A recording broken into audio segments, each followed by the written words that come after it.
Hola, bueno pues vamos a continuar con el bloque 3 que estábamos viendo. Después de haber visto el 3.1 y el 3.2 que iban sobre los Reyes Católicos y el significado de 1492, vamos con el epígrafe número 3. En este vamos a empezar a trabajar ya lo que es España bajo la dinastía de los Austrias, de los Habsburgo, que ahora veremos de dónde vienen, etcétera. Y en particular vamos a ver al primer monarca, que es Carlos I, y vamos a dividir este epígrafe de la siguiente manera, y es primero ver cómo llega esta dinastía a España y después ya centrarnos claramente en la política interior y exterior de Carlos I aquí. Perdonadme por la ausencia de mayúsculas, porque tengo aquí algunos errores, pero bueno, es como está en PDF, pues no lo voy a cambiar ahora, no sé qué ha pasado. Pero bueno, vosotros poned mentalmente las mayúsculas donde corresponde, por favor. Bueno, pues nos venimos aquí en esta diapositiva. Aquí abajo vemos a Carlos I, el que solemos llamar Carlos I de España, V de Alemania, y ahora vemos también por qué. Y aquí tenemos sus fechas, que va a reinar desde 1516 hasta 1556. ¿De dónde viene este hombre? Bueno, pues aquí arriba, vamos a marcar con otro lápiz, aquí arriba tenemos a su madre Juana. Esta es la llamada Juana la Loca y es hija de los Reyes Católicos, ¿vale? Vamos a poner aquí a Isabel casada con Fernando, ¿vale? Bueno, pues esta es una de sus hijas. Isabel y Fernando querían que esa unión dinástica que habían creado fuera heredada por su hijo Juan, pero Juan va a fallecer. No va a sin tener todavía descendencia, aunque sí que estaba casado, y bueno, pues digamos que tienen que buscar otra solución. Como si recordáis el mapa que habíamos visto sobre las alianzas matrimoniales, aquí le tenemos de nuevo. Uno de los intereses de los Reyes Católicos es establecer una alianza con el Imperio Alemán. El Imperio Alemán que pone aquí es lo que se conoce como el Sacro Imperio Romano Germánico, ¿vale? ¿Y qué es esto? Bueno, pues básicamente es un concepto que intenta heredar un poco la idea de imperio que tenía Carlomagno en el siglo IX y que está formado, todo este territorio está formado como por un conglomerado de pequeños reinos, principados, ducados y, bueno, en fin, cientos de territorios que estarían gobernados cada uno pues, por un duque, por un príncipe, por quien sea, y coordinados por un emperador. Bueno, pues entonces a la muerte de Juan, que estaba enlazándose con ese Sacro Imperio, bueno, pues lo que hacen es intentar reforzar esa alianza de otra manera, en este caso a través de Juana. Juana se va a casar con este señor de aquí, que aunque pueda no pareceros oportuno, pero se le denomina Felipe el Hermoso, ¿vale? Felipe el Hermoso es hijo del emperador del Sacro Imperio Romano Germánico, que es Maximiliano, ¿vale? Y bueno, pues nada, se casan y su hijo va a ser Carlos V. Carlos V, digamos que, bueno, pues va a heredar un superimperio que ahora vamos a ver. Bueno, ya ubicados en los líos estos familiares, vamos a avanzar un poco más para entender de dónde viene todo esto. Isabel la Católica, que es la reina de la Corona de Castilla, muere en 1504. Como recordáis, por la unión dinástica que tienen los Reyes Católicos, la reina de Castilla es Isabel, no es Fernando. Fernando es el rey de la Corona de Aragón. La idea es que sus hijos, sus herederos, puedan heredar ambas cosas, pero no uno u otro, ¿vale? Del marido. Por lo tanto, cuando muere Isabel, la herencia de Castilla debería pasar a su hija Juana, ¿vale? Como Juana está casada con Felipe el Hermoso, bueno, pues se convertirían en la reina de Castilla y su esposo, ¿vale? De ahí que, bueno, pues este Felipe el Hermoso sería Felipe I, ¿no? Bueno, lo que va a ocurrir es que Felipe el Hermoso, pues, a ver, aquí hasta dónde es verdad, hasta dónde es mentira eso de que Juana estuviese verdaderamente loca, bueno, pues hay mucha literatura al respecto. y bueno, quizás no estaba tan loca como decían, aunque bueno, pues tendría sus obsesiones en la cabeza, ¿vale? El caso es que Felipe el Hermoso va a intentar incapacitarla para reinar, de manera que, bueno, pues básicamente le intenta quitar el trono, ¿vale?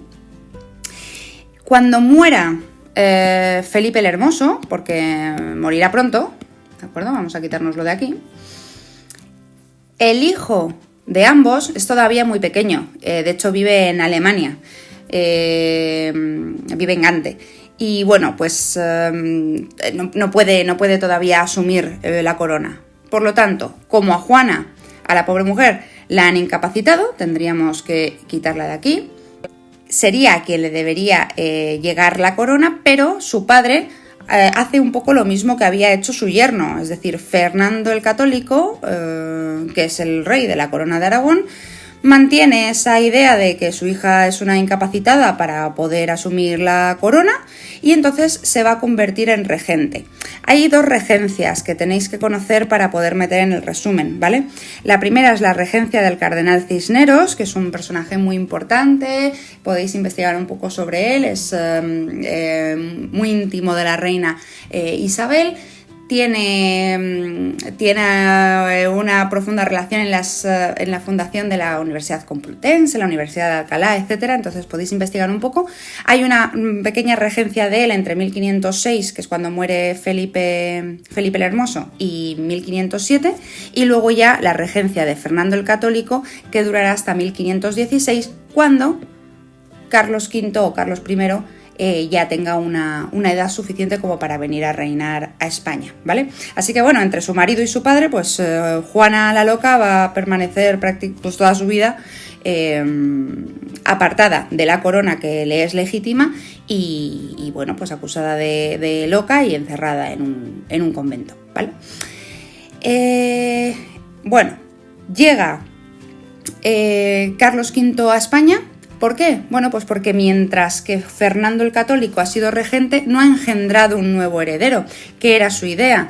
Fernando el Católico, vamos a ponerle por aquí.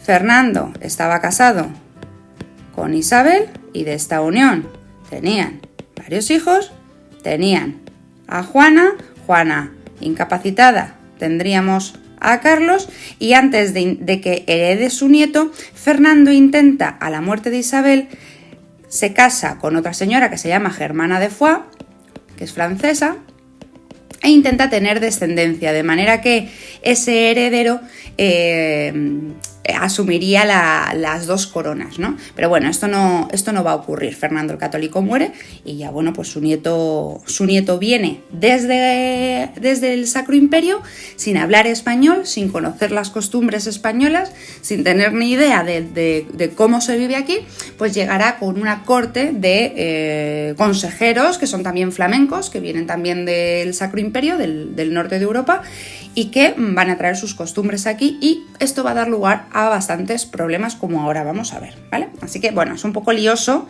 revisad esto despacio, pero bueno, haceos un poquito ahí el árbol genealógico de la familia, pero es que ya toda esta parte es así, ¿vale? Tenéis que conocer bien a todos estos personajes y a toda esta familia para entenderlo bien y luego no equivocaros, ¿vale? Cuando estéis hablando de todos los reyes, que luego me los mezcláis a veces. Lo que os pongo en esta diapositiva es la herencia que va a tener Carlos I, ¿vale? Claro, por parte de su madre va a heredar todos los territorios de los reyes católicos, y por parte de su padre, Felipe el Hermoso, va a heredar un montón de territorios en Centro Europa. Por lo tanto, la herencia es brutal. Tiene un territorio que veis aquí en el mapa, pues bastante extenso. Vamos a revisarlo rápido, porque sí que se convendría que mencionarais un poco en vuestro resumen para que veáis. De parte de su madre, de Juana la Loca, bueno, pues de la corona de Castilla, que pertenece a Isabel, va a heredar, lógicamente, la corona de Castilla, todas sus posesiones en el norte de África, las Islas Canarias y todas las posesiones que tenga en América. Y por su parte, de la corona de Aragón, es decir, de su abuelo Fernando, va a heredar todas las posesiones mediterráneas, por ejemplo, aquí tenéis Cerdeña, Nápoles y Sicilia, así que es un territorio extenso. Mientras tanto, de su padre Felipe el Hermoso, pues hereda de sus dos abuelos, de Maximiliano y su mujer que se llamaba María de Borgoña. Bueno, pues va a heredar toda la zona os lo voy a marcar en rojo por aquí, toda la zona de los Países Bajos, que es donde él había nacido, del Franco Condado, que es este trocito de aquí, que es un territorio... que es un territorio importante. Va a heredar, por ejemplo, también importante, este trocito de aquí que se llama el Charolais, que también es un territorio ahí en Centro Europa, pegadito dentro de Francia. Va a heredar la zona sur de lo que sería el Sacro Imperio, la zona del Tirol, de Austria, ¿vale? Y muy importante también, va a heredar los derechos dinásticos a ser emperador. Eso es importante, porque bueno, es un título que él va a ansiar y que va a traer también consecuencias en su política interior. Pues vamos a ver directamente ya esa política interior. Vamos a ver qué es lo que pasa cuando Carlos V llega aquí y a ver cómo se comporta, ¿no? Bueno, cuando llega a España, vamos a poner una imagen.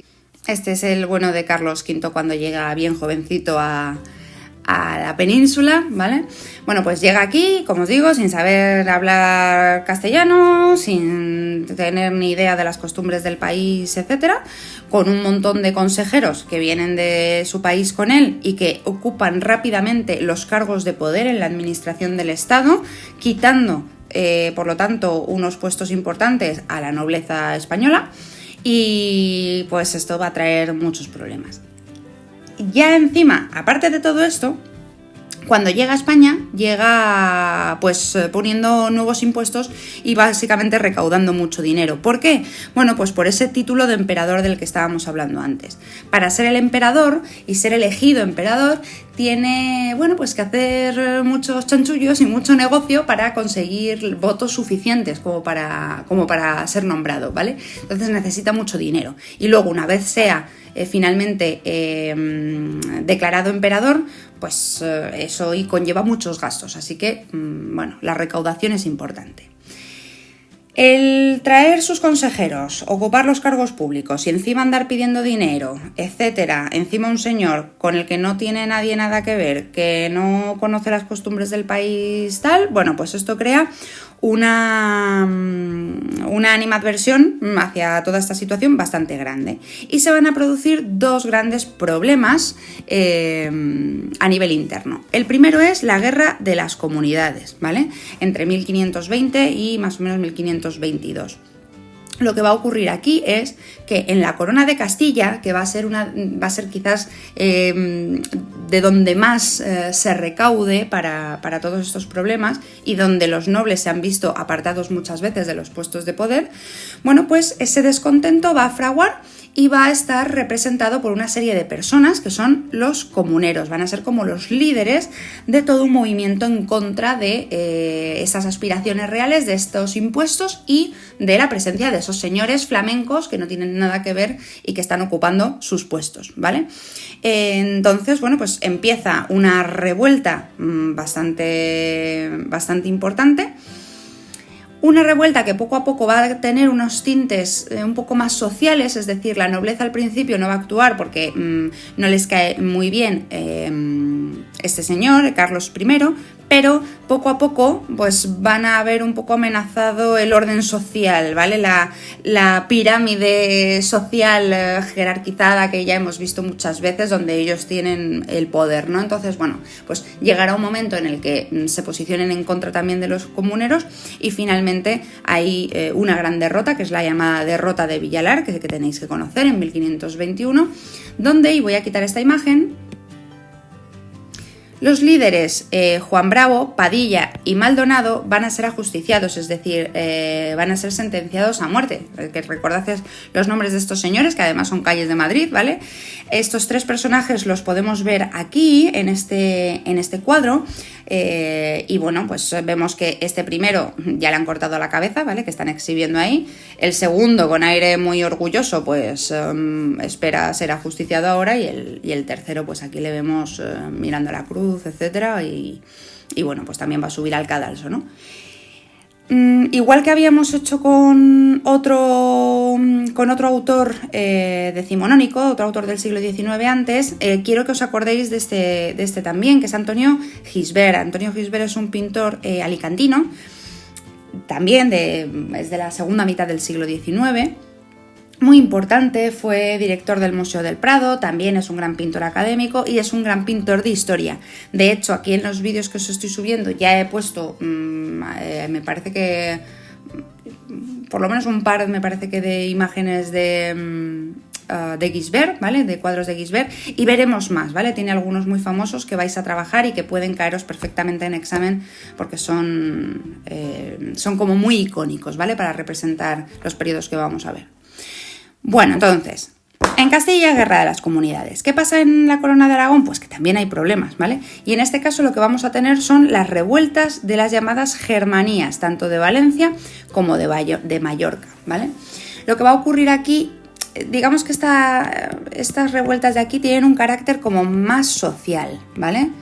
Hoy que no puedo escribir. En las guerras de las comunidades, bueno, pues son personajes notables que están enfadados, etcétera, pero en la segunda, en esas revueltas de las Germanías, que son coetáneas, se producen prácticamente a la vez, pues aquí lo que hay es más una reivindicación, sobre todo de la población, mucha población urbana y campesina que está un poco harta del control de la nobleza, de los impuestos que tienen que pagar. Hay un contexto de crisis también, epidemias, etcétera, que bueno, pues hace que teniendo en cuenta que hay un rey nuevo, que hay descontento, etcétera, pues todo eclosiona y da lugar a una revuelta claramente social, que también va a ser reprimida, ¿vale? A nivel interior, además de estos dos grandes problemas, tenemos que mencionar alguna cosa más. Vamos a subrayar aquí esto del modelo polisinodial. ¿Por qué? Pues porque lo que va a hacer Carlos I es, con este gran imperio que ha heredado, que es todavía más inmenso que lo que ya tenían los reyes católicos, pues ese estado moderno que ellos habían sentado las bases, un estado complejo, etcétera, con muchas instituciones, si recordáis que habían puesto nuevas y que habían creado nuevos consejos, que eran como esas especies de ministerios, etcétera, bueno, pues eso lo va a reforzar mucho más, ¿vale? Va a ir especializando cada vez más los consejos en ese modelo polisinodial, es decir, como con una cabeza central y varias ramas, que serían esos consejos, cada uno de los cuales se ocupa de un tema concreto, ya sea Hacienda, ya sea el control de las Américas, ya sea el control de la guerra o el tema que sea, ¿vale? También en este sentido de consolidar el poder, etcétera, y la presencia del monarca en los territorios, va a consolidar la figura del virrey, que es una figura que ya existía. Es un poco complejo lo de los territorios en la península ibérica, ¿vale? Es un poco difícil, pero bueno. Virreinatos vemos ahí sobre todo en la parte de la Corona de Aragón, que sabéis que está formada por distintos núcleos, ¿vale? Por distintos elementos: Aragón, Valencia, Cataluña, los territorios mediterráneos, etcétera. Pero también van a establecerse virreinatos en los territorios americanos, ¿vale? Entonces, bueno, consolida un poco la estructura de Estado que habían empezado sus abuelos. Bueno, a nivel de política exterior, de cara de puertas para afuera, Carlos I de España y V de Alemania se va a meter en todas las movidas posibles, ¿vale? De hecho, es un rey que no para quieto, se mueve por sus territorios muchísimo, va a viajar mucho. Y gran parte de los conflictos en los que va a entrar van a ser debidos en parte a ese título de emperador, ¿vale? De emperador del Sacro Imperio. Digamos que esa política exterior va a estar basada en lo que se llama la doctrina Universitas Christiana, es decir, apoyar como emperador del Sacro Imperio Romano Germánico, apoyar el catolicismo, apoyar al Papa y apoyar una unidad cristiana de Europa, ¿vale? Esa idea esa idea que venía desde el Bajo Imperio de una Europa unificada, católica, etcétera, y que recuerda a los tiempos también de Carlomagno, ¿vale? Entonces, bueno, los grandes conflictos que va a tener Carlos I.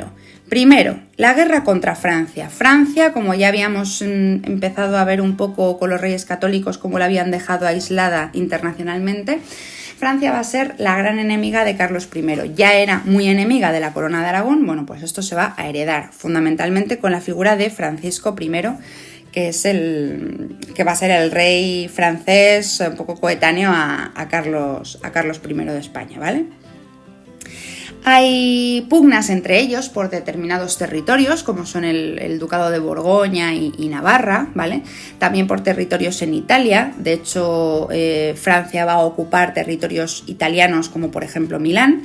Y bueno, pues pero Carlos V o Carlos I de España, pues va a estar ahí siempre en pugna con Francisco I. De hecho, yendo a quitarle Milán y a expulsarle de los territorios italianos, en ese paseo que se da y con un conglomerado, con un ejército que es un conglomerado de tropas variadas, se produce el saco de Roma, es decir, el saqueo de la ciudad de Roma en 1527, porque en ese momento pues, se había aliado con Francisco I, ¿vale? Así que Francia, un gran enemigo. Segundo, como gran enemigo de Carlos I, pues el Imperio Turco, lógicamente es religión islámica y él es católico ferviente, por lo tanto totalmente en contra. Debemos recordar, en 1453 el Imperio Otomano, que es, digamos, pues de esos imperios islámicos que habíamos visto en la Edad Media, pues el gran heredero de todo eso va a ser en este momento el Imperio Otomano. Ese Imperio Otomano conquista en 1453 la ciudad de Constantinopla, que era lo único que quedaba, el último reducto que quedaba del Imperio Bizantino, y con esa fecha se cierra la Edad Media, ¿vale? Por lo tanto, llegaban ya, vamos a por un mapa, así con el mapa nos podemos ubicar un poquito más. La conquista de Estambul, es decir, de Constantinopla, vamos a ponerlo en otro color, ¿no? Por aquí. Y bueno, pues el Imperio Otomano, tras hacer esto, empieza a entrar hacia Europa, ¿vale? Y de hecho, bueno, pues los territorios más o menos hacia esta época, estamos en 1520 más o menos, pues fijaos que van asediando todos esos territorios por aquí, sitiar la ciudad de Viena, es decir, el objetivo es llegar hacia Europa Central, ¿vale? Bueno, pues aquí va a batallar también Carlos I, tanto aquí en Centro Europa como en el Mediterráneo, donde actúa la piratería berberisca, es decir, piratería musulmana también. Y bueno, pues un gran personaje de esos momentos pues es el pirata Barbarroja, ¿vale? Que era el terror ahí de los mares. Más conflictos exteriores, porque el bueno de Carlos I no para quieto, ¿vale? Son las guerras de religión en Alemania. Esto es súper importante y bueno, pues aquí tendréis que retrotraeros a cosas que visteis en tercero de la ESO, de el origen del protestantismo, de la figura de Lutero, ¿vale? Cómo se origina todo esto. Y bueno, la idea es que en ese Sacro Imperio romano-germánico se empieza a expandir el protestantismo entre los distintos príncipes alemanes que conforman todo ese Sacro Imperio, ¿vale? Digamos que todos estos príncipes que están bajo, de alguna manera, esa tutela del emperador, y claro, el emperador es Carlos I, él tiene que defender ese adalid del cristianismo, pues bueno, se propone acabar con el protestantismo y frenar su expansión y apoyar al Papa en este sentido, etcétera, ¿vale? Y con esto básicamente empieza toda una serie de guerras que van a constituir un desgaste enorme para las arcas españolas y bueno, pues que no terminará acabando muy bien. Este tema de las guerras de religión en Alemania es un poco complejo, así que voy a intentar esquematizarlo lo más claramente posible, ¿vale? Bien, quiere frenar a los príncipes alemanes, ¿vale? Y entonces en 1530 convoca la Dieta de Habsburgo, que la tenéis también abajo, ¿vale? O sea, la tenéis aquí en el texto, lo tenéis también. convoca la dieta de Augsburgo. ¿Qué quiere decir esta dieta de Augsburgo? Bueno, pues que como no es capaz de frenar a los príncipes alemanes y de llegar a un acuerdo, pues confirma que deben ser excomulgados, ¿vale? Eso quiere decir que están, como que les rechaza y les expulsa de la Iglesia Católica. Entonces, bueno, esto conlleva una reacción de los protestantes. ¿Y qué reacción es esa? Pues la creación de la Liga de Esmalcalda, ¿vale? Es decir, como una especie de ejército. Esto estamos hablando todavía también de los años 30, ¿vale? 1531, yo creo, aproximadamente, por ahí, justo después. Bien, la lucha contra la Liga de Esmalcalda vencerá, se produce el edicto de... Ya había habido uno, pero se produce el edicto de Worms, es decir, bueno, pues se mantiene un poco en sus 13 de no reconocer el protestantismo, etc. Y además se convoca hacia 1545-46 el Concilio de Trento, ¿vale? Es decir, a pesar de estar un poco, ¿cómo decirlo?, a nivel militar frenándolo, ¿vale?, que no a nivel social o a nivel religioso. Bueno, pero además hay que reforzar la unidad religiosa de alguna manera, y la Iglesia convoca ese Concilio de Trento, que lo que hace es, frente a la Reforma protestante, pues intentar hacer un poco la idea de lo que va a ser luego la Contrarreforma. Y bueno, intentar mantener la unidad religiosa, etc. Este Concilio de Trento, lógicamente, pues los protestantes no lo van a reconocer, no lo van a incorporar, y eso va a dar lugar de nuevo hacia 1546 a la guerra, ¿vale? Y en esa guerra hay una gran victoria, que es la victoria de Mühlberg, que la tenéis aquí escrita, ¿vale? Una gran victoria que está representada en este cuadro, que es un cuadro de Tiziano, un autor que también tenéis que conocer, ¿vale? Un pintor, tenéis obras de Tiziano maravillosas en el Museo del Prado, y que es el gran pintor de los retratos de Carlos I, ¿vale? Así que le tenéis que conocer con esos colores venecianos, etcétera. Bueno, podemos hablar un poco más en clase de eso.